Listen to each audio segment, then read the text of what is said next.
lawatan Prabowo Subianto ke beberapa negara. Ini adalah tur perdananya sebagai Presiden Republik Indonesia, khususnya lawatan pertamanya ke Tiongkok. Nah, saya akan langsung tanyakan dan diskusikan bersama dengan Tengku Reza Shah, Akademisi Hubungan Internasional Universitas Padjadjaran. Selamat malam, Pak Reza. Selamat malam, salam dari Yogyakarta. Selamat malam. Baik, selamat malam. Pak Reza.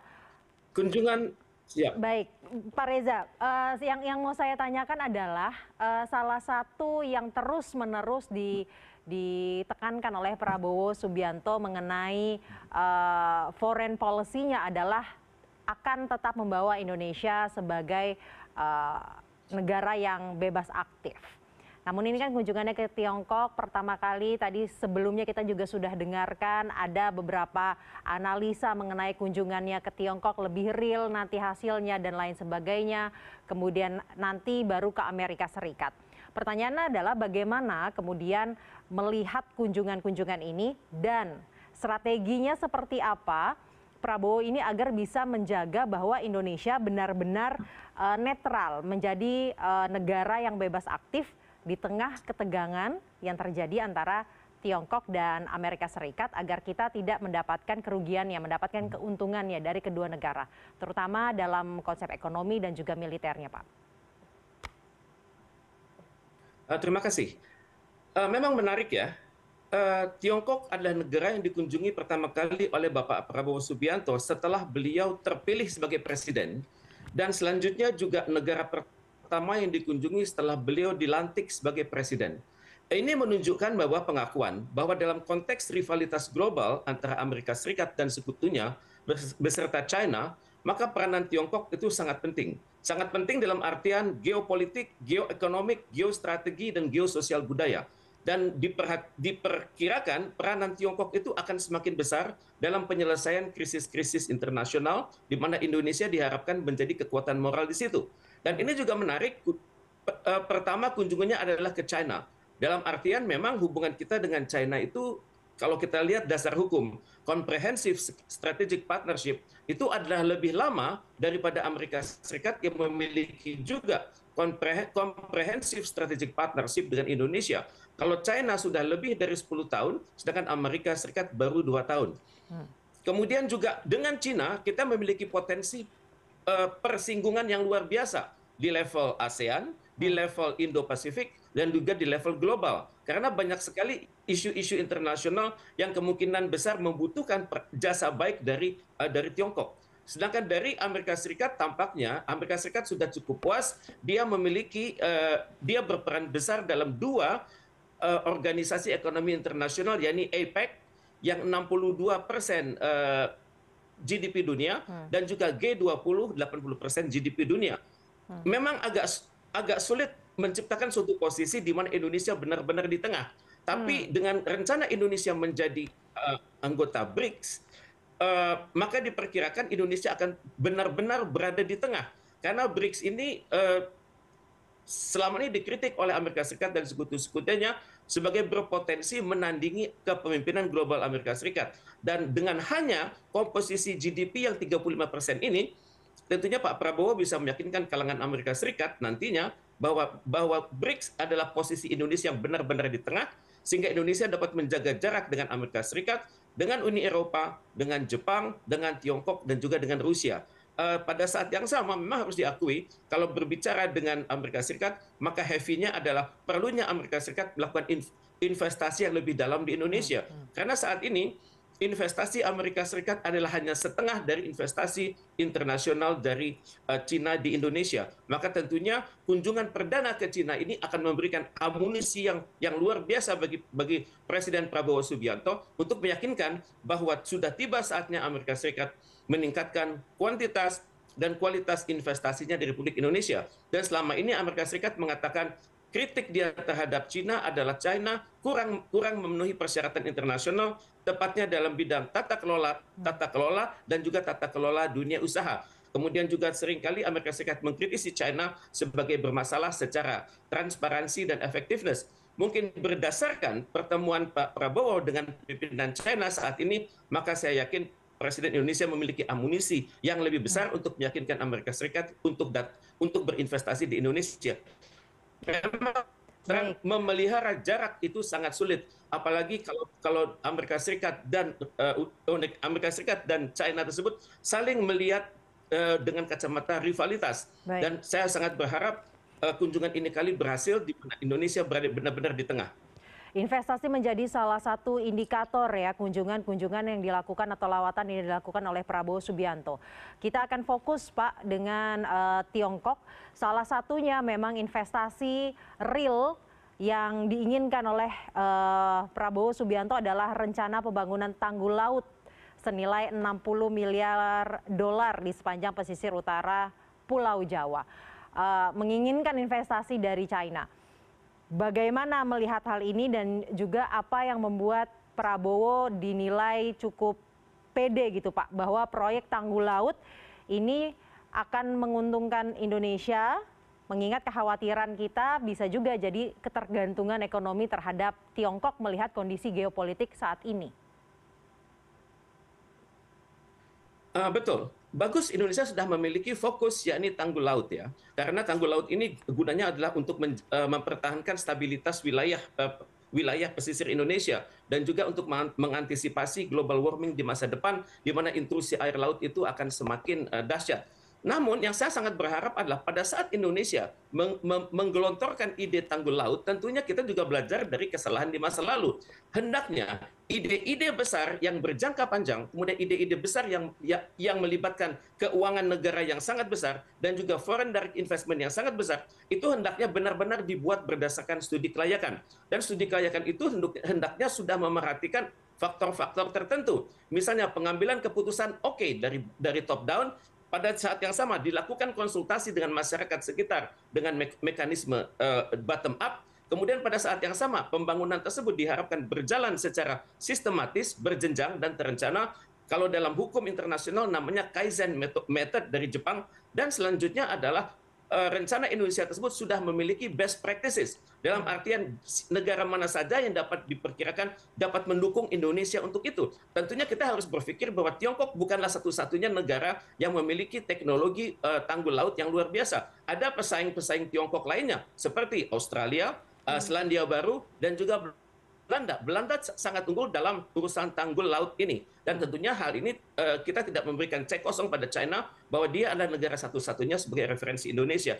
Dan untuk itu dia harus siap melakukan tender internasional dengan negara-negara lain seperti Belanda terutama sekali yang sudah yang wilayahnya benar-benar berada di bawah laut. Jadi jangan hanya melakukan handpick langsung memilih Tiongkok untuk berinvestasi mengenai tanggul laut ini ya Pak? Tepat sekali, harus ada tender internasional dan tender internasional itu benar-benar disupervisi oleh Indonesia. Baik. Sehingga cara berpikirnya adalah tesa, antitesa, dan sintesa. Kita tidak memberikan cek kosong pada Cina. Cina boleh tahu bahwa kita memiliki interest tanggul laut dengan wilayah pesisir berapa ribu kilometer dengan potensi kerusakan seperti apa, tapi best practices tentunya ada juga di negara-negara lain, terutama sekali Belanda dan juga negara-negara yang memiliki angka tinggi dalam Sustainable Development Goals. Berbicara tentang pertahanan, tentunya kita harus berbicara juga dengan tentang militer. Ada potensi akuisisi persenjataan juga Pak dari Tiongkok. Melihat hal ini seperti apa? Wajar kita melakukan akuisisi karena hendaknya kita juga berpikir diversifikasi. Kita jangan pernah tergantung pada satu sumber saja. Kita lihat banyak krisis-krisis internasional di mana negara yang memiliki persenjataan tersebut, walaupun sudah dijual dengan baik-baik, ternyata melakukan embargo. Dan saya pikir Indonesia tidak tentunya Indonesia berpikir jangan sampai kelak kemudian hari kita mendapat embargo dari negara-negara tersebut. Karena seringkali negara-negara penjual senjata tersebut menghubungkan prospek penjualannya dengan praktek-praktek di dalam negeri Indonesia yang bagi kita tidak ada masalah. Kita sudah berada dalam proses demokratisasi, tapi bagi pihak luar mereka selalu memperhitungkan adanya masalah, misalnya human rights abuses, kemudian dikotomi antar provinsi, kemudian juga perilaku seperti Human Development Index. Ini yang harus kita tanggulangi. Cuman masalahnya setelah kita melakukan diversifikasi dengan Cina, apa manfaatnya bagi badan usaha strategis yang kita miliki? Tentunya harapan saya adalah kita berpikir lebih jauh, misalnya sistem offset.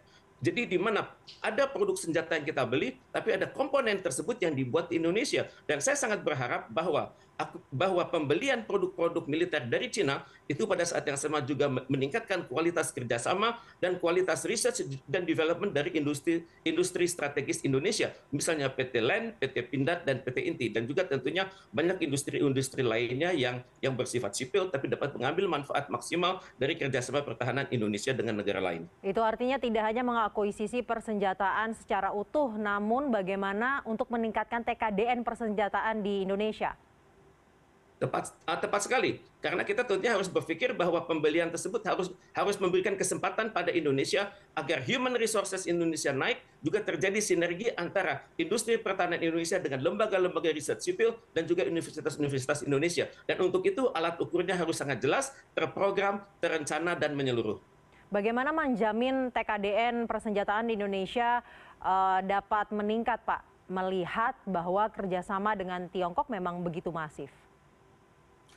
Memang harus diakui, untuk itu kita hendaknya banyak melakukan langkah-langkah penghematan di dalam negeri. Kita hendaknya melakukan benar-benar identifikasi agar TKDN itu benar-benar akurat adanya. Dan untuk itu sebelum perjanjian ini dibuat, hendaknya kita meningkatkan juga kerjasama kolaborasi dengan negara-negara lain. Terus terang, Cina bukanlah satu-satunya sumber untuk meningkatkan TKDN Indonesia. Ada sumber-sumber negara lain yang sudah terikat dalam kontrak, yang sudah terikat dalam perjanjian kerjasama pertahanan dengan Indonesia. Kita memiliki Amerika Serikat, kita memiliki Rusia, tentu saja kita memiliki Cina, tentunya juga kita memiliki Australia. Dengan Australia kerjasama kita juga sudah sangat tinggi, di mana sudah ada 2+2 cooperation yang langsung melibatkan Menteri Luar Negeri dan Menteri Pertahanan, dan juga kita perhatikan bahwa buku putih Indonesia akan dapat menjadi tonggak pertama untuk membuktikan bahwa kerjasama militer Indonesia dengan negara manapun di dunia berdasarkan prinsip transparansi, berdasarkan prinsip keunggulan nasional, dan juga berdasarkan prinsip persahabatan internasional. Pak Reza, tadi di awal memang sudah disinggung mengenai bagaimana Indonesia memerankan perannya sebagai negara dengan kebijakan bebas aktif. Namun saya mau lebih mengkerucut, melihat dari tadi diskusi kita bahwa kerjasama dengan Tiongkok begitu masif, begitu besar, investasi Tiongkok terhadap ke Indonesia begitu besar di bidang ekonomi, di bidang militer, dan di bidang infrastruktur. Kemudian bagaimana memastikan dan menjamin bahwa hal ini tidak membuat Indonesia terlihat di mata dunia memihak kepada Tiongkok. Apalagi saat ini kondisinya geopolitik sedang tidak baik-baik saja. Dan melihatnya, memang harus diakui. Dengan Cina kita memiliki comprehensive strategic partnership. Indikatornya adalah kerjasama tersebut bukan hanya di level pemerintah, namun juga di level dunia usaha. Pada saat yang sama, kerjasama tersebut juga melibatkan banyak sekali aktor nasional, aktor provinsi, aktor profesi, aktor hingga kota. Cina sudah berhasil masuk ke berbagai wilayah ini. Tentunya kita harus akui ini adalah soft power Cina. Maka berdasarkan ini semua, tentunya kita perlu menandingi soft power Cina tersebut dengan soft power negara lain. Maka negara yang lainnya yang memiliki strategic partnership dengan Indonesia antara lain adalah Amerika Serikat. Kemudian dengan Rusia juga kita sudah miliki dari awal tahun 2000-an pada masa Ibu Megawati Soekarno Putri. Maka tentunya kita sudah tiba saatnya Indonesia melakukan pemeriksaan ulang apakah kerjasama strategic comprehensive strategic partnership ataupun strategic partnership itu benar-benar menguntungkan Indonesia, dan di mana ada celah-celah yang bisa kita lakukan untuk meningkatkan kualitas kita sendiri. Dan tentu saja hal ini membutuhkan kinerja dari DPR, karena DPR Indonesia berhak mengawasi hal-hal semacam ini, dan untuk itu saya sangat berharap koordinasi yang semakin baik antara pemerintah dan DPR. Baik, terakhir Pak Reza, singkat saja bagaimana melihat Prabowo Subianto sebagai presiden, kemudian baru saja saat ini pertama kali melakukan lawatan, rekam jejaknya dalam agar Indonesia ini tetap berada di tengah-tengah sebagai negara yang bebas aktif. Mampukah kalau melihat rekam jejaknya, Pak Reza? Siap, dan untuk itu memang kita harus konsisten.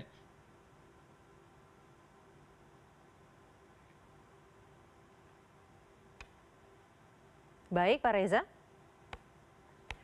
Baik, mohon maaf perbincangan kami dengan dosen hubungan internasional Universitas Padjadjaran, Tengku Reza Shah, terpotong. Dan untuk itu terima kasih Bapak Reza telah bergabung sore hari ini, malam hari ini.